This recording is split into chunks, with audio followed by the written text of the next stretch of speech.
زما پښتنو قاری صاحب محترم د چاچو په باره کې ما په وجود باندې چاچو وهلی نه چاپې نه دي پوستونه مې وهلي قاري صاحب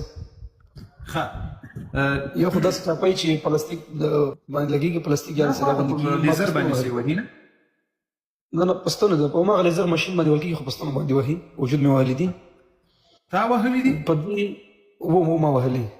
الله که په دې باندې دغه شانتې راته ووایي چې غسل ورسره وځي او که ورسره نه وځي په دغه باندې یا الله بنده د غسل قصه یې ورې پرېږده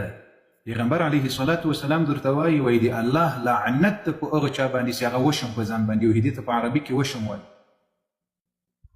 لعنت دی الله درته معلوم ده یعنی د الله له رحمت نه محرومه انسان د الله لعنت داسې نه ده د الله لعنت معنا څه شی ده یعنی د الله له رحمت نه شړلی سوی انسان په دې باندې وعید راغلی د زړه سره دا ټول مؤمنان مسلمانانو ته وایي الله لعنت په هغه انسان که نر وي که ښځه وي چې هغه همدغه شیان په ځان باندې وهي دا ټاپي په ځان وهي دغه وشم په ځان کوي ټوټو د الله لعنت ته په داسې خلکو باندې رب دې موږ ته نجات را نصیب کړي وایي د زړه سرونو امین د الله بندګانو تاسې چې اروپا ته لاړ شئ غربي هېوادونو ته لاړ شئ تاسې یو انګریز لیدلی ده چې د مسلمانانو په طریقو باندې ژوند کړی وي یا یې د مسلمانانو په شکلونو باندې ځان جوړ کړی وي په دا تاسو باندې څه شوي دي چې لاړ شئ دغه ټوټو تاسو په ځان وهلی یې په ږیره باندې تاسې په سخن وهلی یې ویښتان مو د دوی په شکل جوړ کړي وي پتلون مو د دوی په شکل چیرې اغوستلی وي ای د رسول الله امتیانو الله په دغه قرآن کې څه درته وایي لقد كان لكم في رسول الله اسوة حسنه بشک الله درته وایي چې تاسو ته د رسول الله صلی الله علیه وسلم په ژوند او زندګي کې ښه نمونه ده درته بالکل څنګه ښه نمونه مثلا یو کمپنۍ یو شی درته جوړ کړي بیا یې خلکو ته ورښکاروي وایي دا نمونه مو جوړه کړې ده دا تاسو غواړئ که نه غواړئ نمونه ډېره خوندوره جوړه کړي نه بالکل ډېره ښایسته یې جوړه کړي الله رب العالمین د ما او د تا دپاره رسول الله همداسې یوه نمونه جوړه کړې ده لقد كان لكم في رسول الله اسوة حسنه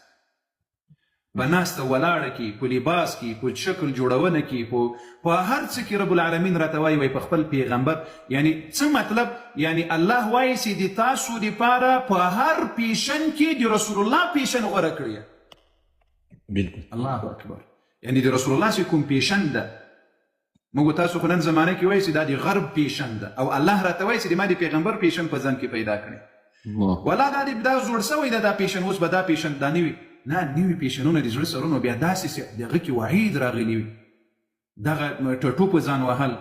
د الله له رحمت نه د شړل سوي انسان کار ده د الله پیغمبر ورباندې لعنت ویلی ده الله ورباندې لعنت ویلی ده په داسې انسانانو باندې دا لرې کړئ دا ختم کړئ قربانه که موسم د زړه سرونو د ښکلي ځانونه والله بالله تاسې د ټټو په دې بدن باندې پاک بدن باندې الله اکبر او بیا په دې باندې د انګریزانو چمونه د انګریزانو د الله د دښمنانو د الله د انبیاو د دښمنانو طریقې او بیا ته ځان ته د رسول الله امتي دا ټولو مؤمنانو مسلمانانو ته بیا ځانو ته د رسول الله صلی الله علیه وسلم امتیان هم وایي دا ناروا ده د زړه سرونو دا حرام ده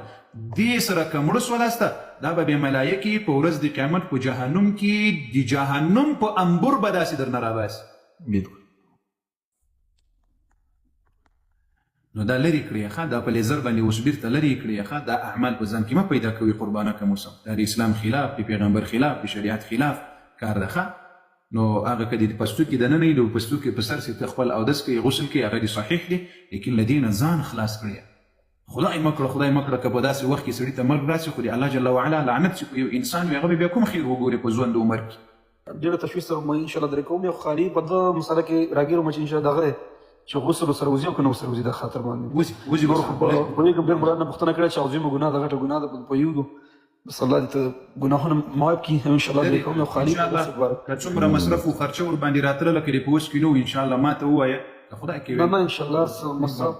خپله کوم قاري صاحب محترم ما نه خوشحاله اوسې الله دې